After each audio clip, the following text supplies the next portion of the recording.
ഈ വീഡിയോയിൽ നമുക്ക് ക്വസ്റ്റ്യൻ നമ്പർ 26 മുതൽ നോക്കാം. Discuss impacts of new economic policy on Indian agriculture and industrial sector. ഇത് ചാപ്റ്റർ 3 വരുന്നതാണ്.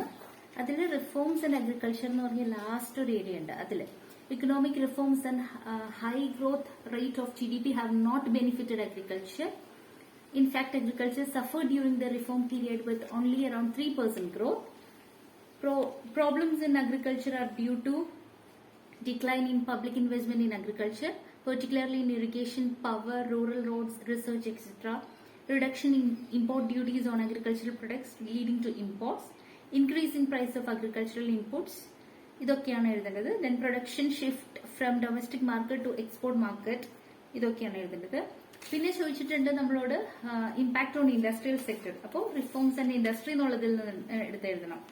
Financial crisis brought about a slowdown in industrial sector mainly due to low investment, infrastructure constraints, cheaper imports, etc. Cheaper imports replaced demand for domestic goods. Since 1991, performance of industrial sector has been impressive, but industrial sector is subject to cyclical fluctuations. Okay, അതൊക്കെയാണ് എഴുതേണ്ടത്. പിന്നെ in many areas such as steel, aluminum, zinc, petroleum, refining, chemicals, engineering, auto parts, pharmaceuticals, etc. Indian industry is becoming globally competitive. So, ഇങ്ങനത്തെ കാര്യങ്ങളൊക്കെ നമുക്ക് എഴുതാം. ഇനി question number 27. What do you mean by sustainable development? What are the strategies for sustainable development? അതിന്റെ chapter 8 ആണ്. അത് എപ്പോഴും നമ്മൾ പറയാനുള്ള ഒരു ക്വസ്റ്റ്യൻ തന്നെയാണ് സസ്റ്റൈനബിൾ ഡെവലപ്മെന്റ്. സസ്റ്റൈനബിൾ ഡെവലപ്മെന്റിൽ നോക്കേണ്ടത് വാട്ട് ഈസ് സസ്റ്റൈനബിൾ ഡെവലപ്മെന്റ് എന്നൊരു പോയിന്റ്. അതായത് നമുക്കവിടെ UNCEDയുടെ ഡെഫിനിഷൻ എഴുതാം. Sorry, development that meets the need of present generation without compromising the ability of future generation to meet their own needs. Strategies for sustainable development വരുന്നത് use of non-conventional source of energy, LPG, gobar gas in rural areas, CNG in urban areas, wind energy, solar energy, mini hydel projects, traditional knowledge and practices, organic farming, biocomposting, biopest control. ഇതൊക്കെ നമുക്ക് എഴുതാവുന്നതാണ്. ഇതിന്റെ ഒരു video ഞാൻ S ഉറപ്പായിട്ടും ചോദിക്കുമെന്ന് പറഞ്ഞ് ചെയ്തിരുന്നു. But 5 മാർക്സിന്റെ question ആയിട്ടാണ് ചോദിച്ചത്.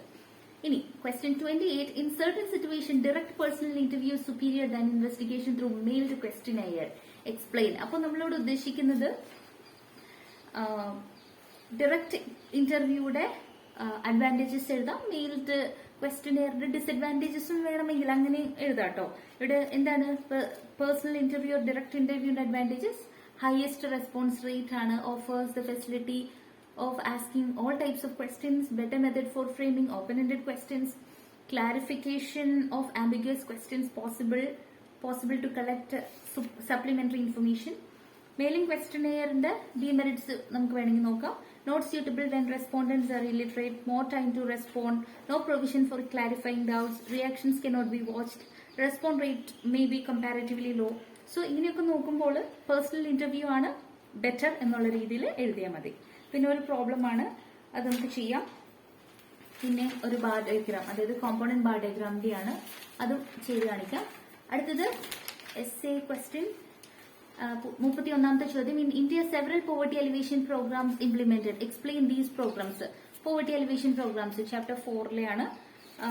നമുക്കറിയാം 3 pronged അപ്രോച്ചസ് എഴുതാം. പിന്നെ ഇതൊക്കെയാണ് poverty alleviation programmes 3 self employment and wage employment programme, food security programme, social security programme. Self employment and wage എംപ്ലോയ്മെന്റിൽ നിന്ന് ഏതെങ്കിലും ഒരു 3-4 അതായത് SGSY Swarna Jayanti gram Swarozgar Yojana, prime minister's Rozgar Yojana, rural employment generation programme, Swarna Jayanti Shahari Rozgar Yojana, Jawahar Rozgar Yojana, Nehru Rozgar, ഇഷ്ടം പോലെയുണ്ട്. ഫുഡ് സെക്യൂരിറ്റി ആണെങ്കിൽ തന്നെ PDS public distribution system, integrated child development scheme, mid day meals at school, Annapurna scheme, Antyodaya Anna Yojana, ഇതൊക്കെ എഴുതാം. സോഷ്യൽ സെക്യൂരിറ്റി ആണെങ്കിൽ Aam Aadmi Bima Yojana, Indira Gandhi national old age pension scheme, Rashtriya Swasthya Bima Yojana, Atal pension Yojana, അങ്ങനെ ഇഷ്ടം പോലെ നമുക്ക് എഴുതാനായിട്ട് ഉണ്ട്. പിന്നത്തെ ചോദ്യം. Rural development is possible through diversification. Explain need of diversification in rural area. Explain diversification to agriculture allied activities. ഇത് റൂറൽ ഡെവലപ്മെന്റ് എന്ന് പറയുന്ന ചാപ്റ്ററിലെയാണ്. ചാപ്റ്റർ 6ലെ ക്വസ്റ്റ്യൻ ആണ്. ഇതിൽ വരേണ്ടത്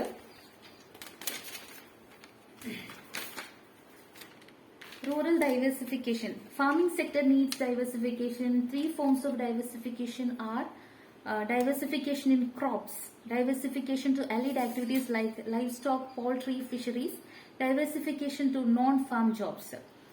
അപ്പോൾ ഓരോന്നിലും എന്തൊക്കെ വരും? അനിമൽ ഹസ്ബൻഡറി, അതിനെപ്പറ്റി എഴുതാം. Fisheries, horticulture, then other alternate livelihood options. So ഇത്രയും കാര്യങ്ങളൊക്കെ അതിൽ വരും. ഇതിലാണ് ഈ green revolution, white revolution, golden revolution, ആ കാര്യങ്ങളൊക്കെ വരുന്നത് ഇതിലാണ്. ദെൻ നെക്സ്റ്റ് വൺ ഒരു പ്രോബ്ലം, അതായത് മീൻ ആൻഡ് മോഡ് കാണാനാണ് പറഞ്ഞിരിക്കുന്നത്. പിന്നെ പ്രോപ്പർട്ടീസ് ഓഫ് അരിത്തമെറ്റിക് മീനിന്റെ ഒരു ക്വസ്റ്റനും കൂടെ ചോദിച്ചിട്ടുണ്ട്. മീനിന്റെ പ്രോപ്പർട്ടീസ് എന്ന് പറയുമ്പോൾ നമുക്ക് ഏതാണ് എഴുതാൻ പറ്റുന്നത്? മീനിന്റെ പ്രോപ്പർട്ടീസ് എന്ന് പറഞ്ഞാൽ സെക്കൻഡ്, അത് ഇടയ്ക്ക് അങ്ങനെ പ്രോപ്പർട്ടീസ് എന്നുള്ള ക്വസ്റ്റ്യൻ വരാറുണ്ട്. സോ അത് yes. Mean, it is simple to understand and easy to compute. It is affected by value of every item in series. It is defined by rigid mathematical formula. അങ്ങനെയൊക്കെ പറഞ്ഞുള്ള points എഴുതാം. ആ question നമ്മൾ ചെയ്യുന്നതായിരിക്കും. Okay, thank you for watching.